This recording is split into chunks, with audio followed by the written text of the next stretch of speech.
All right, it is Tuesday, July 28th. Welcome to this edition of Bitcoin Brief. I'm Christine Lee, your journalist on hosting the show with Tone Vays, our resident Bitcoin consultant and trader, as well as Jimmy Song, our resident Bitcoin programmer, all things tech.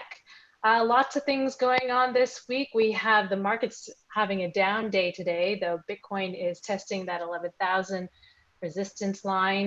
We have COVID across the nation. Trump saying that we're mainly COVID-free in the United States, though we are seeing red zones popping up across the country, 21 in 21 states. We have protests going hard in Washington.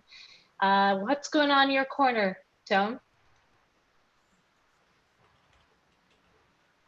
Tone? Oh, sorry guys, my audio, my speaker was coming in and out. Go ahead, Jimmy, take first dibs while I figure this out. Jimmy, what's going on in your corner of the world? Well, Texas is interesting. We had a shooter the other day in Austin, blocks away from where some of my friends live and so on. But yeah, I mean, everything is just so insane and crazy. I can't believe stuff like that is happening here. But then that's what happens when you're carrying an AK-47, I guess. So yeah, we'll see. Yeah, no, that sounds pretty crazy, but it's these damn lockdowns, man. Like, people are going nuts, and they have to end, or it's only going to get worse. Yeah. Well, with that, we're still monitoring what's going on with Bitcoin. We see a lot of people exiting to safe haven assets, a lot of people going into Bitcoin. So let's take a look at what's going on as we open these stories. I'm going to start sharing my screen. And here we go with the first story. Proof of stake chains team up to prove DeFi is bigger than Ethereum. So we have liquidity mining is coming to proof of stake blockchains. Anchor, the new decentralized finance DeFi platform from Terra Cosmos Web3 Foundation and Solana, is being designed to launch with a governance token reward. Version 1 is going live in October, according to a Terra co-founder. Anchor is a two-pronged platform for POS token holders. The system offers savings accounts and a lending platform, the bread and butter that made DeFi on Ethereum a multi-billion-dollar enterprise. As Quan explained, Alipay rapidly gained market share by promising users a better savings rate if they held cash in their mobile app. Quan believes his team can craft a DeFi system that can produce a predictable rate of return that performs considerably better than banks. Further, if the trends so far hold, adding a liquidity mining element should bolster those returns. And so on and on, we have various proof of stake chains teaming up. Okay, so first up, Jimmy, what are your thoughts on this development?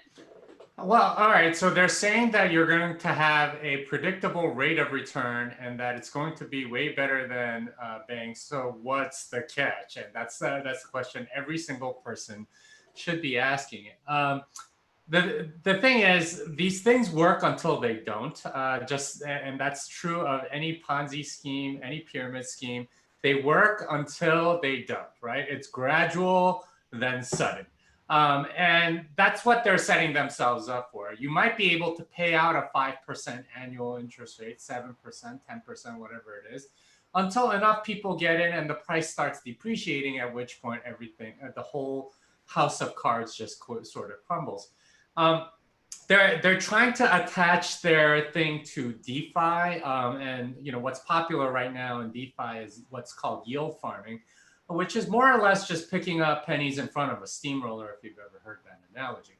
And what they're trying to do here with that is use that sort of mechanism to get the 7 or 8% yield, so they can pay out 5% yield to the people that are providing them no capital. That's essentially what they're doing. It's no different than what a hedge fund might be doing and so on. But these are seriously risky things, and I will bet you anything that they depend on their token appreciating or some ridiculous assumption that will not hold water the minute you look at it. But I mean, you know, it's in a sense, this is good news because, you know, scams start coming as there becomes a bull market, and Bitcoin is heading into a bull market, it looks like. So, yeah. Hey, Tone, what are your thoughts on this? Yeah, no, this article was really incredible. Like as you read it, and it's just like buzzwords on top of buzzwords, merging and making deal with other buzzwords. This is what we're looking at. So it's two like POS projects joining together. They are completely dependent on their own token, and it's all about who can offer better proof of stake terms without going into hyperinflation mode. So this is what, you know, the Hex scam is all about as well. So technically speaking, they can offer incredible returns to anyone staking because they don't have to, you know, pass on the risk. So if you're borrowing from one person, if you're lending to one person, the other person borrows, this company just keeps that difference. And it's all about the appreciation of the token because they pay you in their own token. So all of this is, how do I come up with a good news story? And it really bothers me that CoinDesk continues to publish this nonsense. It's like, how do I come up with a good story to pump my token? That's all this is. And we have a couple of more stories right alongside this because they're all pretty much the same. Is there any concern that this is being done by, you know, proof of stake leaders? Well, it's the only way to do it. Like you can't do this with proof of work. Like there's no such thing as free money in proof of work, but there is such a thing as free money in proof of stake. That's what proof of stake is. Proof of stake is the ability to print money by having a token. So this is why a lot of proof of stake projects, they're like, well, we gave away our tokens. It was an airdrop. We just gave it away. We kept half of it, but don't worry about that. We gave it away, and now you can stake it, and you can earn more by staking it, and then you sell it because someone is going to use it for something, and then we're going to be selling our 50% share. So the only way this stuff works is with proof of stake, and that's why all of these people try to write, you know, articles and make them sound intelligent as to why proof of stake is better than proof of work. Yeah, so that title right there, spreading the wealth, that's very appropriate because really what proof of stake is proof of theft. You're stealing from every other holder by taking more of the tokens than by printing more of them. That's it's the exact same thing as inflation. And as you know, the whole quote, spreading the wealth around, that's essentially what it is. It's theft, and that's what proof of stake is. I don't think proof of stake has that much to do with this. They're using the latest buzzword to make it seem like, you know, it's something interesting or whatever. But this particular coin and project has no merit whatsoever, and I'd be very shocked if it's around like 3 or 4 years from now. Yeah, I just want to read one like quick quote from the article. The new governance token is likely to be named Anchor, like the platform Quan said. It will distribute over the course of 5 years, and there will be no pre-mine for Anchor's creators. Sure. Yeah, we believe that. Yeah, sure. Sure, it'll be like they'll find a way to do a back door. It's not a pre-mine. No. We made a billion tokens. We gave them all away, but we randomly gave away half to our friends that will just give it back to us, which is what they won't tell you. So it's, I mean, like the whole thing is always bullshit, always. Moving on that theme. Okay, 1 billion, 2 billion, 3 billion, 4. DeFi is knocking on TradeFi's door. So the key takeaways are projects like MakerDAO, Compound, DYDX and Dharma realized in 2018 they were a distinct group with shared interests within the cryptocurrency industry. Finance has been part of Ethereum from the beginning, but the first attempt to do finance on the world computer ended in disaster in 2016 with the DAO. A unit of account was key to make decentralized finance startups usable, so when DAI launched during the Bitcoin run-up of late 2017 and didn't crash when Ether fell, it was a positive signal for the space. Within a year, DAI's launch, a full stablecoin boom was underway. The third big moment for DeFi came this summer when liquidity mining took off on Compound. Some 3.6 billion in crypto is currently touching the industry's DeFi platforms. Comments on this? Joan?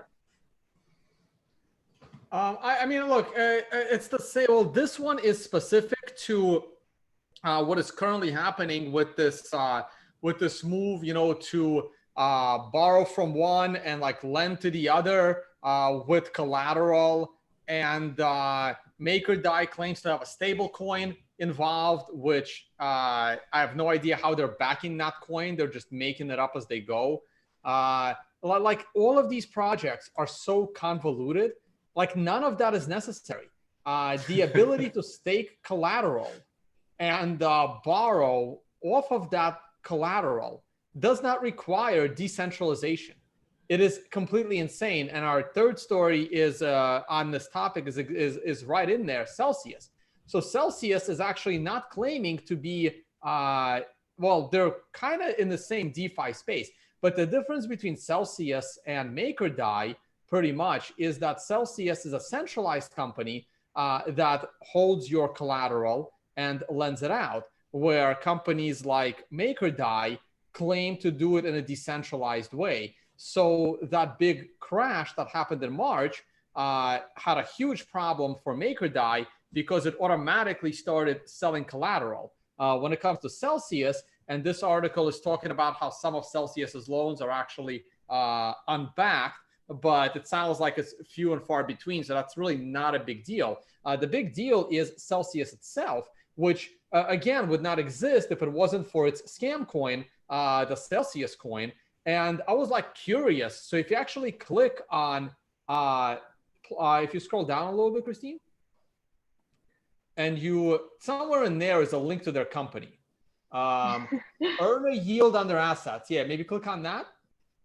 Or 7%. Sorry, go down a little bit. Go down. That one. Yeah. To borrow 1,000 with a 0.7%. So I took a look at this. So if you scroll down, Jimmy, you're gonna love this. So there it is. So to borrow $1,000, you would have to let Celsius hold 0.36 Bitcoin in collateral for you to borrow $1,000 in a stable coin of your choice. And you would owe, if you scroll down a little bit more, and you would owe them 0.7% annual interest rate if you pay them in their own scam coin, and a 1% interest rate if you pay them not in their own scam coin. The scam coin which they sell on the market, because they're convincing people that this is a use case for their unlicensed or registered security. The use case is that they give you a discount by you paying that interest by staking or holding on to their own Celsius scam coin. Now, if you change that LVT, loan to value, to 50%, so instead of 25%, 50%, and you scroll up a little bit. So there you go. So if you want to borrow $1,000 and only put up 0.18 Bitcoin as collateral, and I'll scroll back down, you will owe them a lot higher percentage rate. You will owe them 8% for the year and 5.6% if you pay them in their own shitcoin. But keep in mind that while it's great to borrow $1,000 at almost no annual interest, because they're going to hold on to more than a third of a Bitcoin currently worth over $3,000. If they get hacked, there goes your Bitcoin, right? They're not exactly insured. So yeah, have fun with that. Yeah, and this is the problem with these guys, is that somehow this has gotten the reputation of being decentralized finance when it is completely centralized. I still don't understand how people don't see this.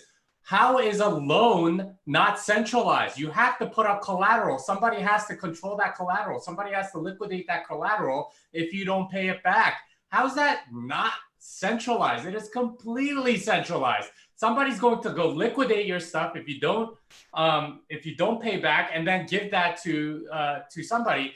I like call it as like you could say that the sky is yellow or green or whatever, but you know, like it doesn't change the fact that it's blue, right? Like it's still it's not decentralized finance in any way, shape, or form. And the way these things work, they're kind of taking the page from the central banks and the Fed and things like that.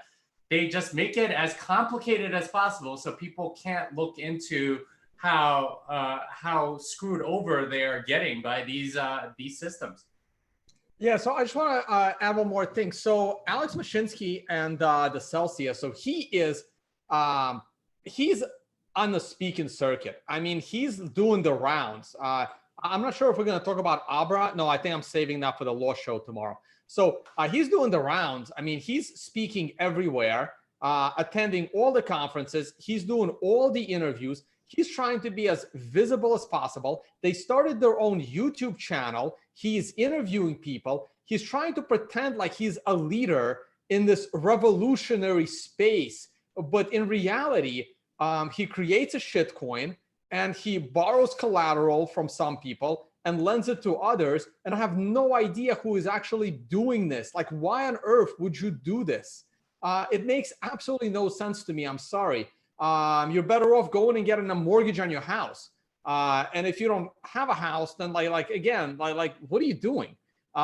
Anyway, this makes absolutely no sense to me. Why would you risk your crypto like that? And guess what? Not only is your crypto at risk of them holding on to your keys. Remember, they're holding your keys for you borrowing 25% of what's in those keys.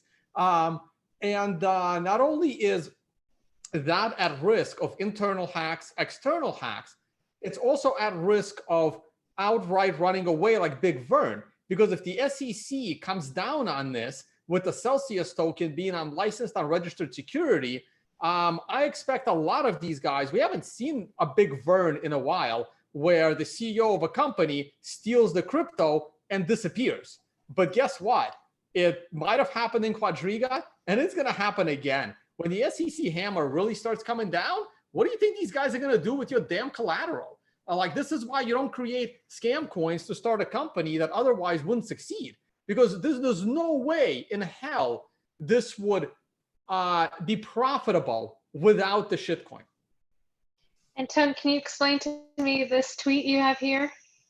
Oh yeah, I forgot about that. So that was the old tweet. So that was from 2017, like 6 months before the whole bubble crashed. But if you scroll on the new one, there was the next tweet. It's connected to it. That one, yeah. So I've been tweeting these out since 2016, since before the DAO hack, and the DAO was one of them. So basically, this is your transition.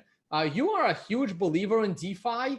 Like, if you actually believe in DeFi, it means you've been in this space for less than 2 years. There's no way you would believe in it otherwise. If you've been in this space for longer than 2 years, then you should know that DeFi is complete bullshit. However, there's money for you to be made, so you're going to pretend like DeFi is actually useful just so you can cash in on those tokens to the greater fool. So that's basically what it is.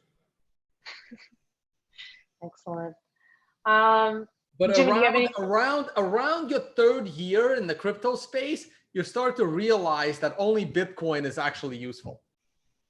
Jimmy, do you want to chime in on Celsius? Well, I mean, I think Tone covered a lot of it. The fact of the matter is that the people that are selling this stuff, you know, they know that the newest thing will get people to part with their money. And you know, before ICOs, there was before DeFi, there was IEOs. Before IEOs, there were ICOs. Before ICOs, there were altcoins. Before altcoins, there was you know, token sales and things like that. There's always something, and you know, people, the same people seem to quote unquote fall for it every single time.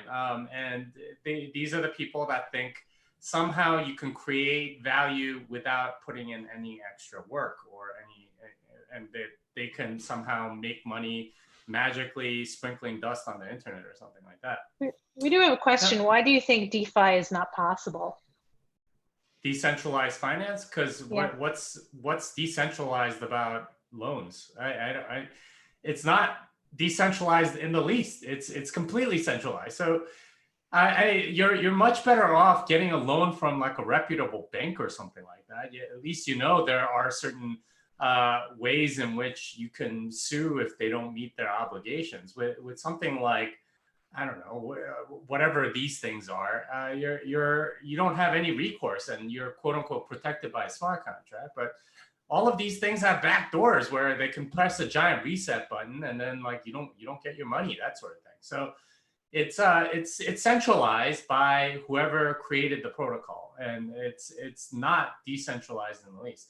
The only real decentralized thing we have that's financial is Bitcoin, and that's possible. So, but I mean, when they say DeFi, really what they mean is some sort of weird, complex financial derivatives on, Ethereum or something that let you make money without actually providing any value. I mean, I don't see this as revolutionary in the least. It's the age-old Ponzi scheme, and that's what people are following. I kind of miss those Ponzi schemes like BitConnect. At least they were simple to explain to people, and they were still falling for it. But yeah, Christine, if you go back to my Twitter, if you just just scroll up, or actually click on one of those tweets. You can click on that one, like not the picture, but the tweet itself.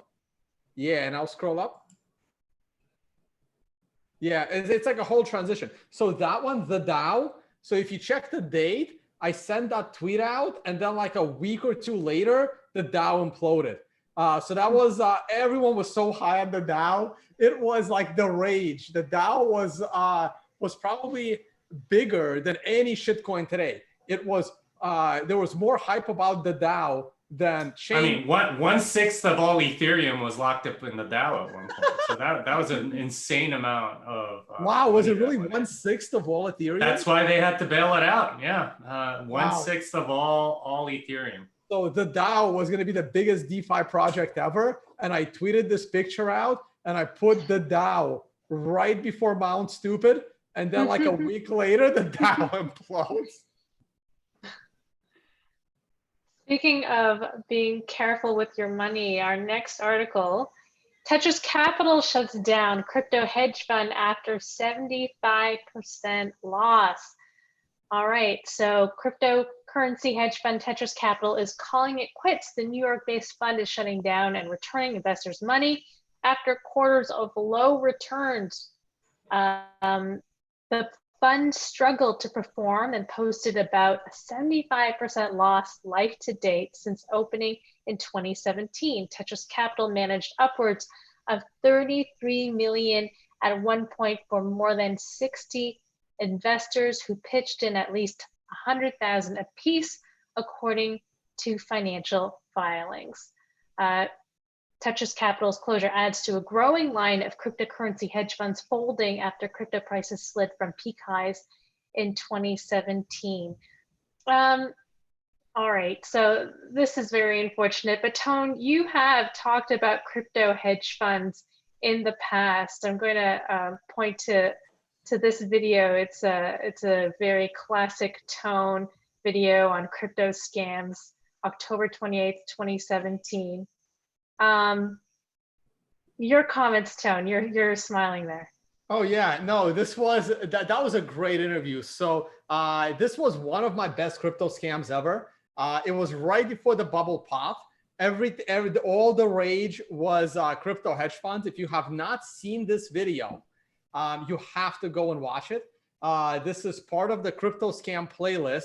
So that was an interview with Gia Storm, who was running a crypto hedge fund with a gentleman named Sean Ironstag. And they had a crypto hedge fund, which was ranked #2 in an article in Forbes. And it was literally two of them. So she was, I was doing an interview with her where we weren't sure if she was a stripper or not. And apparently she was homeless like 6 months earlier. and they were running this crypto hedge fund.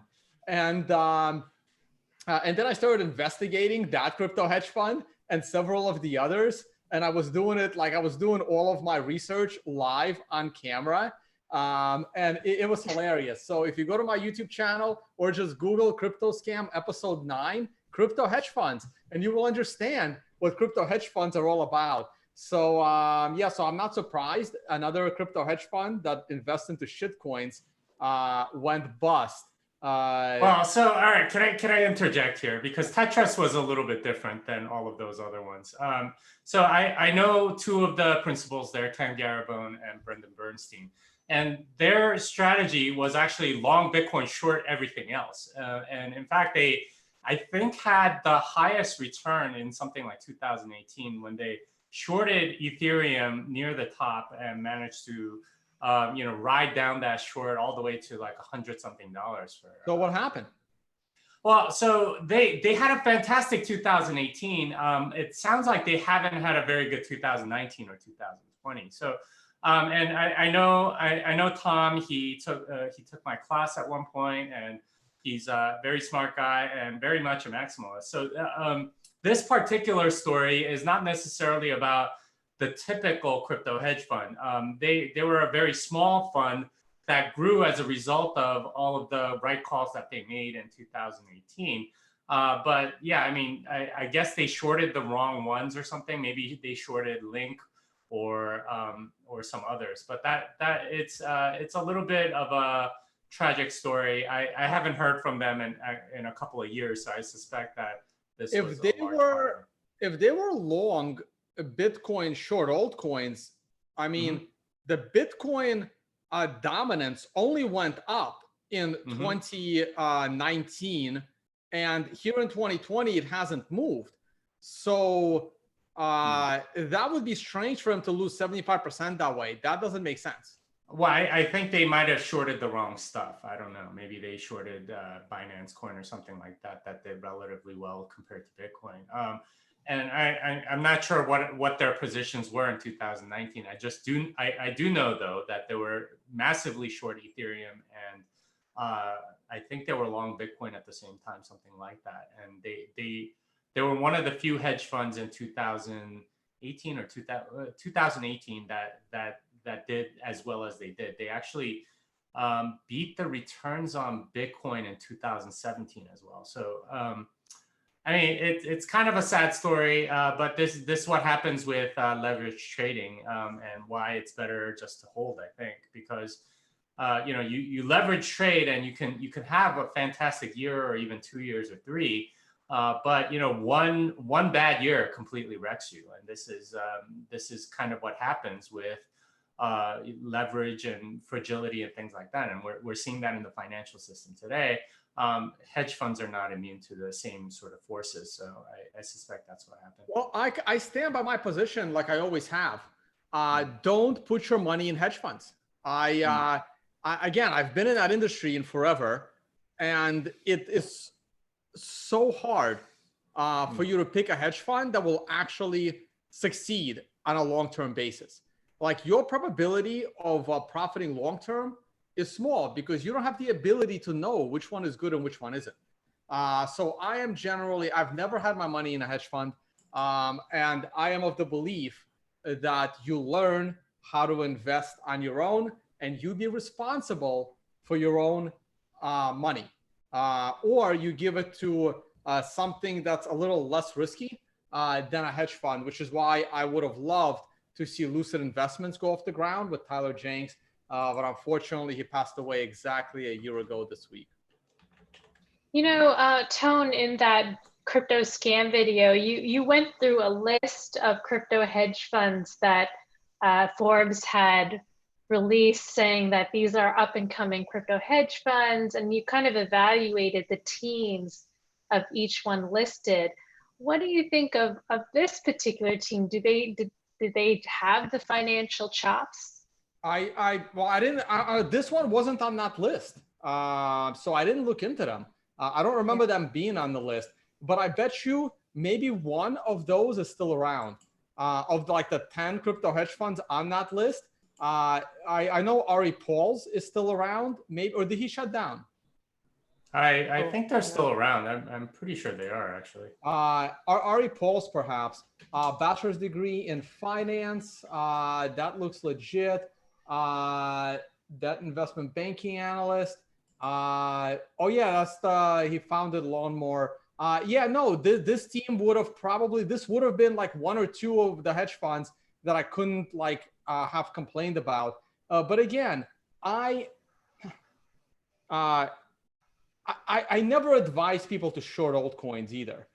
Everyone like every time I bash something like Link, people are like, well, why don't you short it?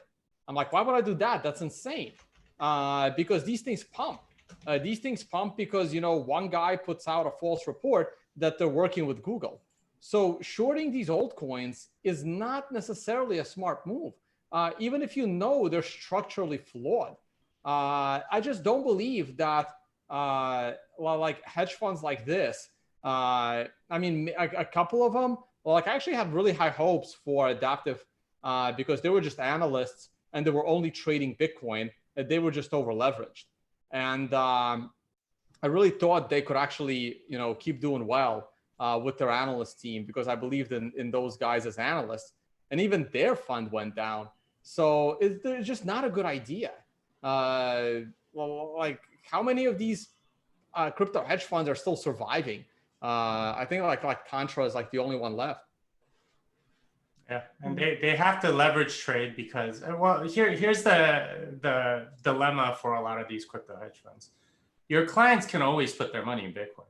So what that means is that you have to beat Bitcoin in returns, and that is extremely difficult because if you don't beat Bitcoin, your clients are just going to be like, why am I paying you money? I could have just put my money in Bitcoin, and that would have done way better than your fund. So in a sense, they're kind of in a really rough spot because you have to beat Bitcoin. And in order to do that, you have to leverage the hell out of whatever assets you have. And that makes you a lot more fragile. You might have some spectacular years, but when it comes crashing, you're probably going to completely die. So yeah, that's the unfortunate reality of a lot of these hedge funds. All right. Moving on, we've got a story on the peer-to-peer exchange Local Bitcoins adds crypto surveillance tools from Elliptic. So longtime peer-to-peer exchange Local Bitcoins, a former hub for anonymous Bitcoin swaps, has added 2 blockchain tracing tools from analytics company Elliptic as it continues to chip away at criminal crypto cash out. So this seems promising, at least from a government and regulatory perspective. Local Bitcoins announced Tuesday it's using Elliptic's Navigator risk analysis tool and Lens wallet screener to crack down on illicit crypto. Blockchain analysis firms have previously claimed that Local Bitcoins receives the bulk of Finland's criminal coin. The Helsinki-based platform has been bolstering its anti-money laundering safeguards in response to the European Union's AMLD5 and tough new Finnish business regulations, both of which turned up the heat on regional crypto businesses. In the run-up to Finland's enforcement deadlines, Local Bitcoins ditched cash for crypto trading and added mandatory ID verification. It also banned Iranian users from trading Bitcoin, likely in response to US sanctions. So, you know, from a regulatory and government perspective, this seems like, you know, a good on that end, but then you have a company who is potentially encroaching upon people's crypto and those concerns. What are your thoughts, Tone? Well, no, I just wanted to, it's sad to see this. Local Bitcoins is how I bought my first Satoshis. And it's really sad that they're basically, no one's going to use them. I mean, the whole point of Local Bitcoins is to just meet people in person and do these transactions. And if you have to go and if they're like keep implementing these surveillance tools into their product, then it's bad to use them. So it's not like it doesn't hurt, like it hurts everybody else. Like back in the day using Local Bitcoins, you're benefiting yourself and the crypto space. And now if you go and use it with these tools there, it's like you're hurting the crypto space. Not only do they track everything you've done. Also, you know, others, like the more tokens, the more Bitcoins go through these surveillance companies like Elliptic, the more it hurts everyone, the more you lose fungibility. So it's just sad to see local Bitcoins go this way. And Jimmy, I mean, on the one hand, you have the company and it's being forced to abide by these regulations and government pressure, but it's also preventing people from doing legitimate exchanges and having their privacy.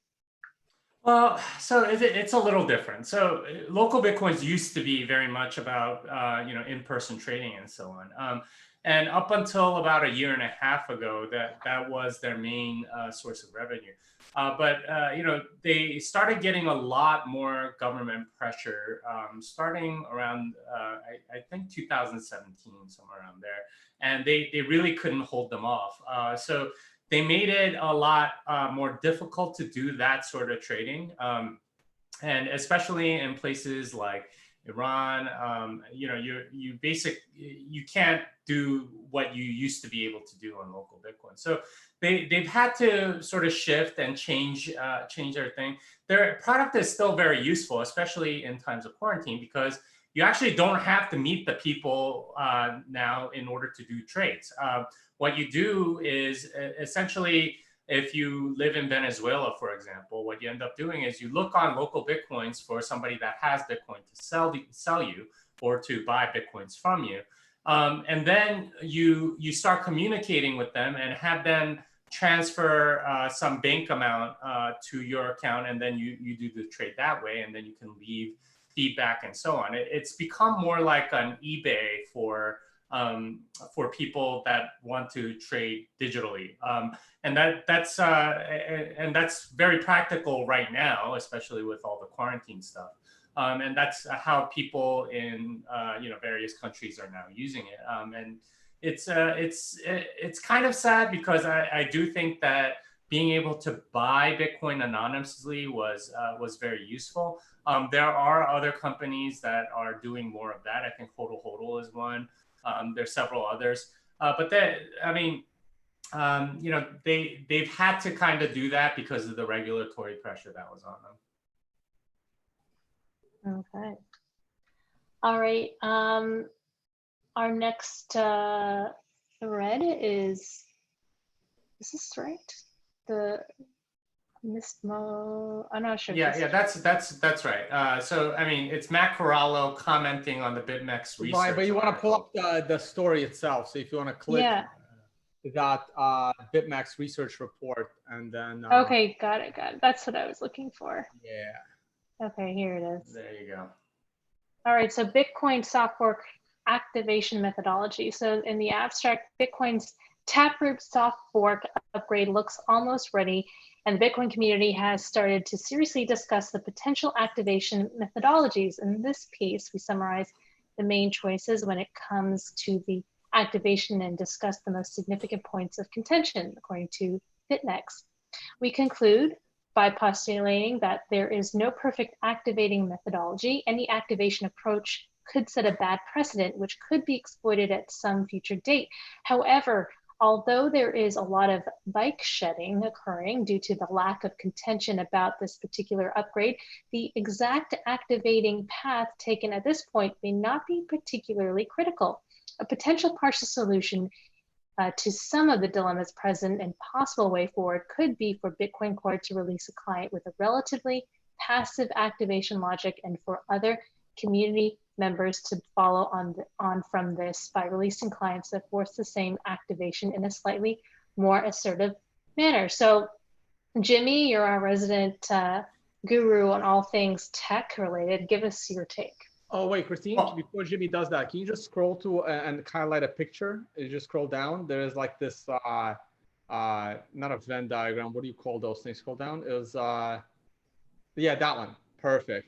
If you can click on that, I wonder if it'll like make it bigger or not. I don't think. Hey, there it is. Perfect. All right, cool. All right, Jimmy, owe you. All right, so basically this is talking about how to activate the soft fork. Because of the trauma of 2017 with SegWit, user activated soft fork and everything else, that was really contentious and really, really difficult for everybody involved. I know many core developers were actually pretty depressed during that time when SegWit wouldn't activate. And they were being called all sorts of names from various people and saying that they're trying to control the network, blah, blah, blah. So they're being especially careful this time around to figure out how to activate this. And there's a bunch of proposals, including what we did last time, which is BIP 9. There's also BIP 8. There's some combination of the two. There's many other ones. The tweet from Matt Corallo was interesting because essentially what he's saying in that tweet is he thinks user-activated soft forks are really dangerous for the network because you do not know what the activation state of something is when you have a user-activated soft fork. Is this being enforced or not? And that can be very bad because certain nodes won't know it and so on. And that's what he's pointing out in that tweet. And that's something that I think got missed in this article is the danger of a user-activated soft fork. And that's one of the activation methodologies down here at the bottom, including that's one of them. BIP 8's another one, BIP 9's another one, some combinations another one, and so on. And this is how this decision tree is how they made chose to frame all of these activation methodologies. So in a sense, they're I think correct with that article that I think this soft fork is going through no matter which activation path we take, but it does have some precedent that will be made for the next one. And for that reason, it's very important that we choose what makes sense going forward. All right, so can we stay with this graphic, Jimmy? Because I want to, so I read this and they gave pros and cons for each of these things. So I mean, I really got to get that text show up so we can like go into this in depth. I don't even know how to slow this down, but so the flag day, so you and I talked about this a little bit before. So which path of these do you think is the better path? Because it's not an easy decision. And there are three things that they talk about. They talk about, do we mandate a flag day, which means that, well, if the miners signal that they are ready, then there's no problem. Then everything is good to go. But if the miners don't show readiness, then do we force them with a flag day? I believe, so let's start from the top. I believe that a flag day is necessary because I'm not ready to trust the miners. After what happened in 2017, I trust core devs over the miners. Now that might change. That might change in the future because in the future, if mining is not as centralized as today, and don't get me wrong here, Tone did not just say mining is centralized, but it's not. It could be better, and I think it will get better over time on its own. And we do have a question: what happens to mining when the subsidy is gone? Which we've answered a dozen times. So I do think that mining will eventually be more spread out around the world. And maybe there would be problems with core devs. Maybe we will lose Gregory Maxwell and Peter Willa and, and people like Jeff Garzik and Mike Hearn will show up and start taking control and people we don't like. So there could come a point where miners will be more trusted than core devs, but that point's not yet. So I would want a flag day. So let's start from the top. Would you want a flag day be mandatory, yes or no?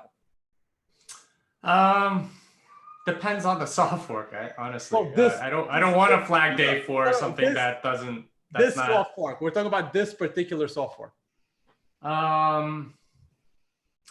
Yes, unless there's like some sort of critical flaw found or something like that. Okay, so now we're going to be on the yes side of the trajectory. So now we move on to should the flag day be included in Bitcoin Core client or community driven? This is a hard one, man. Like I read that article and they gave you pros and cons on both sides. And dude, I don't know. maybe you have a side on this one. I mean, I think I don't think there's too much danger in making it community driven, because what's going to happen is somebody's going to modify core and say, here's the client you want to download if you want the flag date. I think that's perfectly legit. Should it go into Bitcoin Core? Probably not.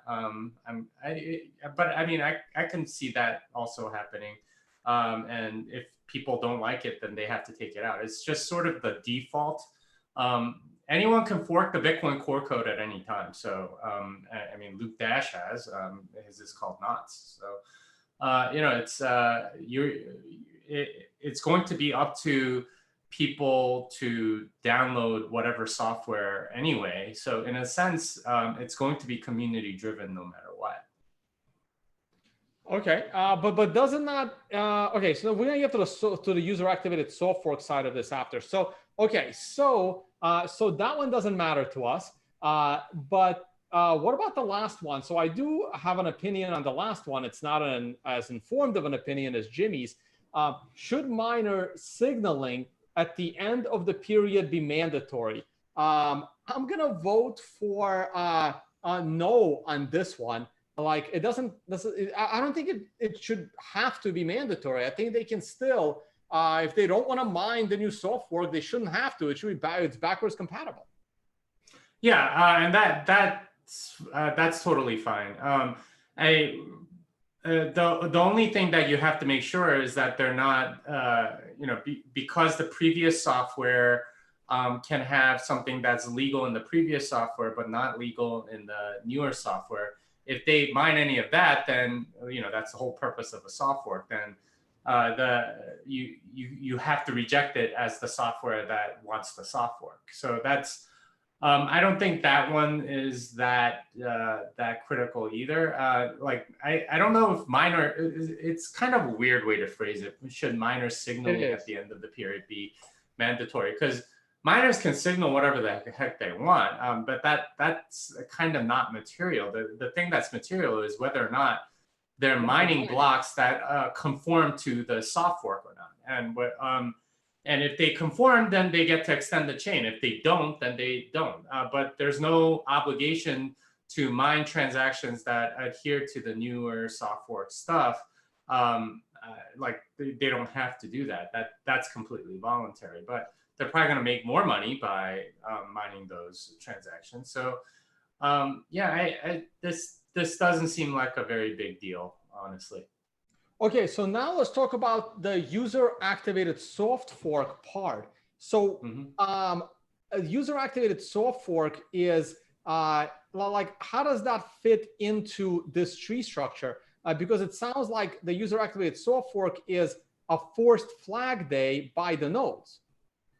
Yeah, it is a forced flag day by the nodes, and that's basically they're going to ignore blocks that don't enforce that. Well, with UASF back in 2017, it was a little different because essentially they were using the signaling mechanism to filter out blocks. If you're not signaling for it, then we're going to not accept it. And that they drew a line in the sand sort of before the actual soft fork would have happened. And that ended up being effective. I guess that's what this is kind of pointing to. It's kind of an odd way to look at it. But I mean, Matt's right. Like if you have a UASF, you don't know what the activation state is on the network. And that can be kind of difficult to deal with. So yeah, so we're gonna, you know what, let's it sucks that August 1st, the anniversary of the user activated soft fork, is falling on a Saturday. Jimmy, no, I'm gonna be on Bitcoin Magazine, like doing a whole day like virtual conference with them. So but are you gonna literally be on there all day? No, not all day. I think I'm opening, and I have a couple of recorded videos during the day. Okay, so I was thinking of doing a big stream that day as well, if you want to hop on. Okay, yeah, let's figure it out. All right, yeah, we'll get that going. It's gonna be last minute. It's gonna be another one of these, you know, like 20 people on at the same time. I gotta send out some invites. Let me know who you want to invite. If you want to invite people, I'll put together the Zoom link like tomorrow or something. I'll shoot it off and just I'll make a little like intro with like what to do to join, and then we'll send it off to as many like devs and people that were there for the last user activated soft fork, and like talk about relive the moment. What a fun thing to be doing on a Saturday. Yeah, I know. I actually wanted to relax and enjoy. It really sucks that it fell on a Saturday too. Well, at least next year it won't, because it's not a leap year coming up. So next year it won't be on a Saturday. So well, it might be on a Sunday though. So that's not gonna help. But yeah, so we'll try to bring you guys a stream on Monday, and we'll talk about a little more about this. Question for you is, Jimmy, is there a resource that can provide info on number of active nodes, miners in the network? Also, do LN nodes vote? Lightning nodes, if they usually they're running a full node, so the full node is not necessarily voting. They're master of their domain, so they get to decide what software to run. It's not really voting per se. It's just what you decide to do, and you can follow whichever soft fork, or you can run whatever software you want, and that's up to the individual. But yeah, I mean, there is information about that. I think bitnodes.earn.com. This was Balaji's old company. They had a list of all the nodes that they could reach. I'm sure there are nodes that they couldn't reach. Luke Dash has a website. Yeah, so he might have some info about that as well. But yeah, at least in the last user activated soft fork, what people were doing was putting what software they were running, and like whether or not they were going to do UASF by putting it into the version message of the network communication protocol. And that's something that you can do in Bitcoin Core is tell people, hey, I'm going to run this soft fork or whatever, and from a game theoretical standpoint, if that signaling is honest, can be an effective way to do it, possibly. But yeah, I mean, I agree with Matt that UASF is not necessarily the best path, and the way to do it is probably with some minor signaling and things like that. Yeah, but back in 2017, it was absolutely necessary. And if you guys Google Tone Vays and then the letters UASF and go to images, you're going to get a nice laugh out of that one. So go for it. All right. This is a good transition to the mempool. Yeah. What's going on, Jimmy? All right, let's scroll down and I'll tell you. All right, so obviously we've had a lot of price action in the last couple of days, and that has resulted in a lot of transactions. People are wanting to put their transactions into exchanges or take them out of exchanges and so on. So the fees are a bit higher than they would normally be. And you can see that versus last week, there's a lot more higher fee transactions going through, probably because people are trying to arbitrage or maybe sell or whatever. That said, if you want to get in the next like 8 hours or so, you're probably going to be able to get through with something around 20 or 30 Satoshis per byte. That's sort of the overnight rate. If you need it in the next few hours, I would go 80, 90. If you need it in the next block, I would go over 100. And it's a little more congested right now than it would be otherwise because of all the price action. But I expect that, depending on the price action, I expect that the weekend will be a lot calmer. Yeah, the last block had an average fee of 73 Satoshis per byte. So if you guys want to get into the next block, you got to pay over 100, and you got to go over 50 if you want to get it in within the hour. All right, and we want to remind everyone to pick up a copy of Programming Bitcoin by Jimmy Song if you want to learn how to program Bitcoin from scratch. learn how to program a Bitcoin library with this hands-on guide from one of the leading teachers on Bitcoin and Bitcoin programming. Author Jimmy Song shows you the basics, including the math, blocks, network, and transactions behind this popular cryptocurrency and its blockchain payment system. You'll also learn how simplified payment verification and how proof of work works. Excellent. Yeah, Russian is coming, so that'll be interesting. Russian translation of this book. But yeah, I'll have more to say. Oh, what about the little Bitcoin book? Is that one in Russian yet? We're translating it, so it'll happen eventually. Yeah, we'll see. Like everything's like just stalled forever because of coronavirus, and yeah, that's just the reality of almost every industry right now. Yeah, see, that's the thing I don't understand, right? Like jobs that don't require like physical interaction seem to have really stalled. Like I don't understand why. I don't understand. Shouldn't tech support like be easier now than like just turn all of your in-person employees into phone employees? But hey, I don't know. I don't get it. Hey, Jimmy, I got like 2 questions for you before I go to price. So one of them is, because I'm kind of curious myself, do coin joins add to the mempool clogging or not? Yeah, of course, they're transactions, and if you wouldn't have done a coin join otherwise, then yeah, that's adding an extra transaction. But if you were going to do the transaction anyway, and you're just sort of mixing it through, then it might actually be a savings. And yeah, but coin join transactions are new transactions, and but I don't think they take up very much of the block space, and they're a tiny fraction of what's going on. So I don't think they contribute very much. But yeah, they do add to the mempool. Okay, and the other question, something we've tackled many times. Jimmy and I have 2 very different answers. And again, people are concerned about what happens after they die, which is what happens to miners when the subsidy continues to decrease every 4 years and all of the transaction fees move to second layer. I don't know why Ethereum is involved in this. Ethereum won't exist in 4 to 8 years because it won't be functioning because it has too many transactions. So I don't understand how people think Ethereum is going to be their savior. And for some reason, these people think that nobody uses Lightning. So if you want to answer that real quick for our shitcoin believers in the audience. Yeah, so essentially when the subsidy runs out, then the fees take over. Now, what this person is saying is, oh, but what if there are no fees?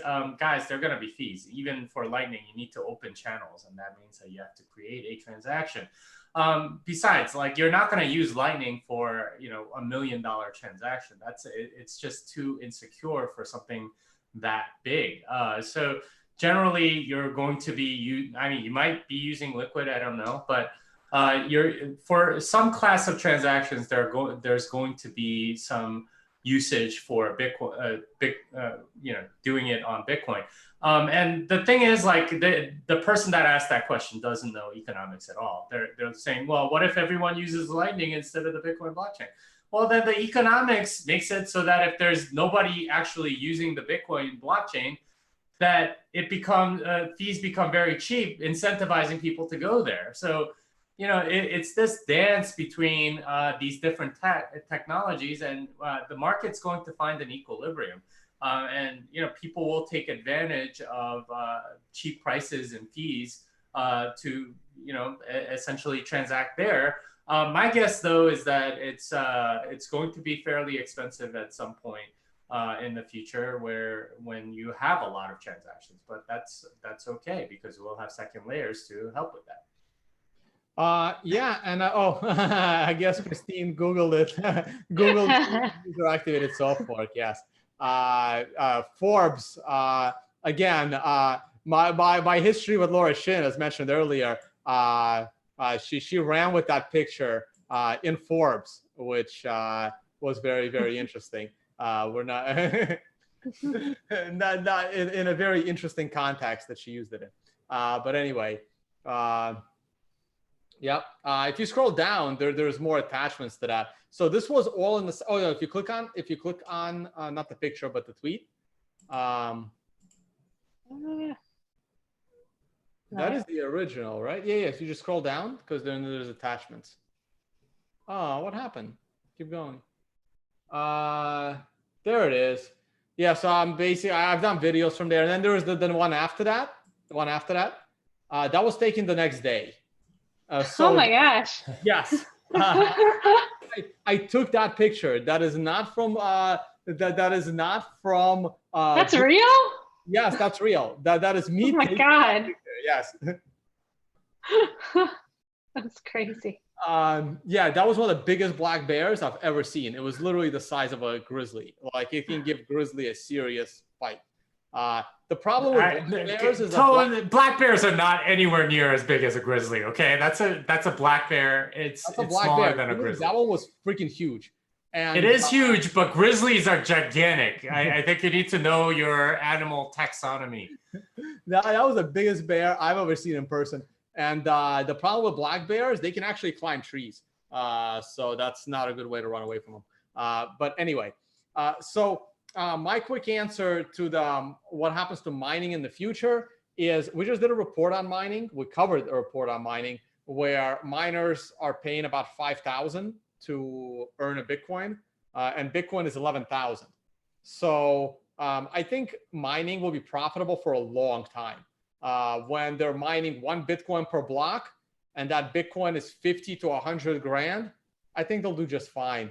Also, I think in the future, mining will be fully decentralized, and that dream of what 21 tried to do 50 years too early of everyone running some kind of a little miner, I think that's actually possible. I think people may want to support the network as long as that miner isn't unreasonably loud for them to get kicked out of the house. But it could provide some heat in their basement.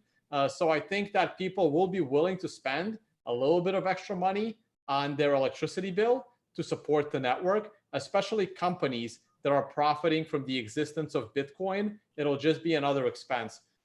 Plenty of things that people pay for that they don't profit. Remember, you don't have to run mining to profit from mining. You profit from Bitcoin by its existence as it integrates in your business. You profit from Bitcoin with its decentralization of its value rising. So I think there will be plenty of people contributing to Bitcoin mining to keep it,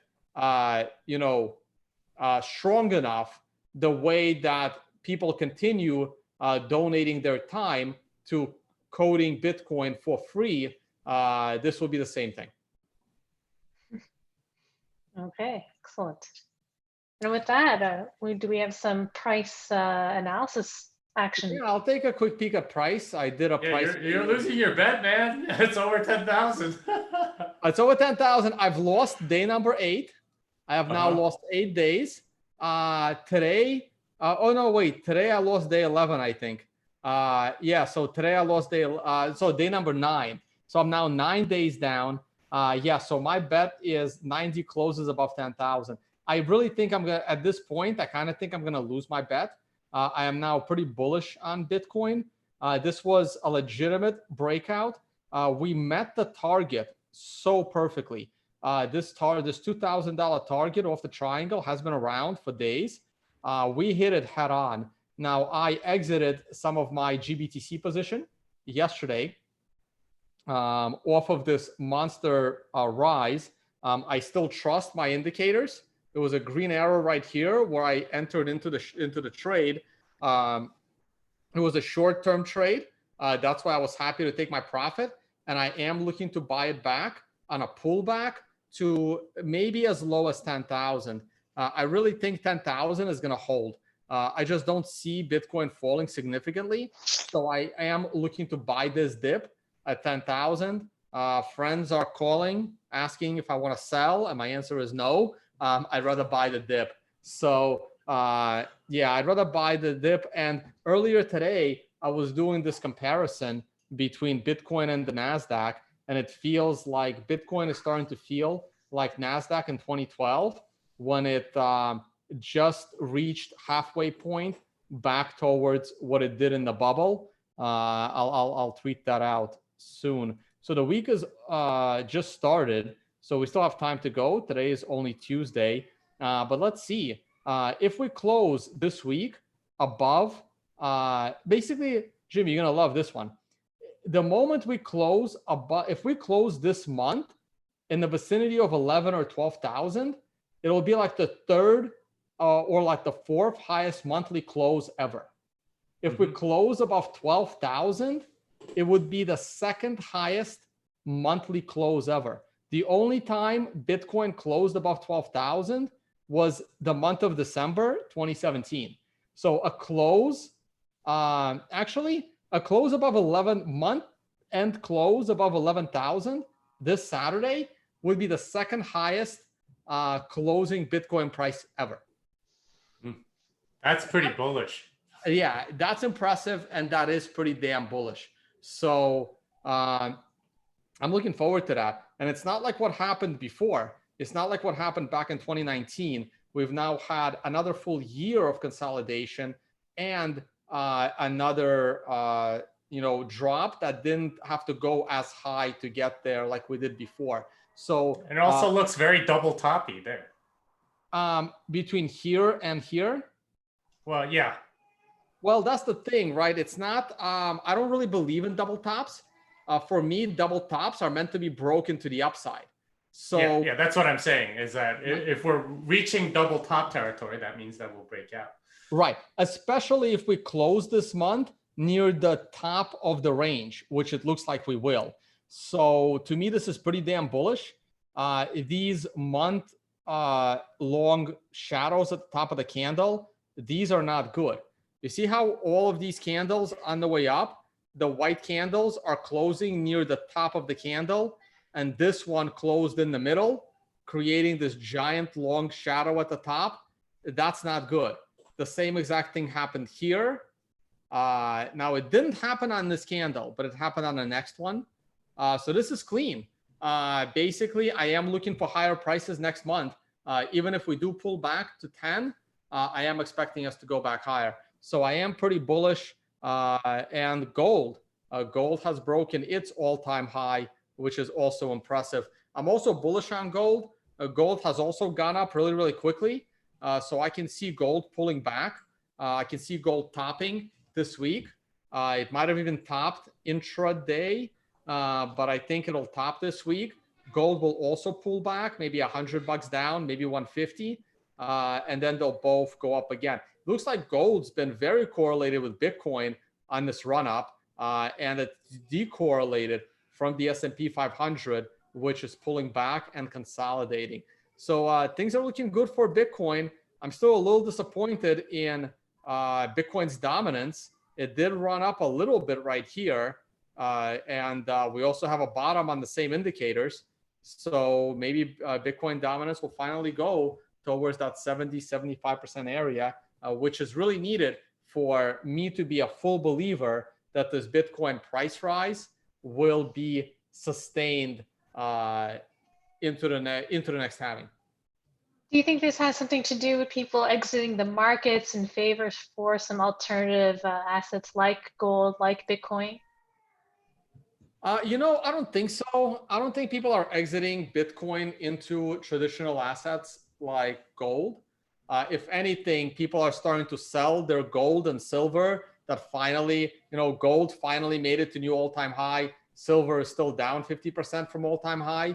But I think this is the time for people to actually get out of their gold and silver positions and go into Bitcoin. So I think this favors Bitcoin even more.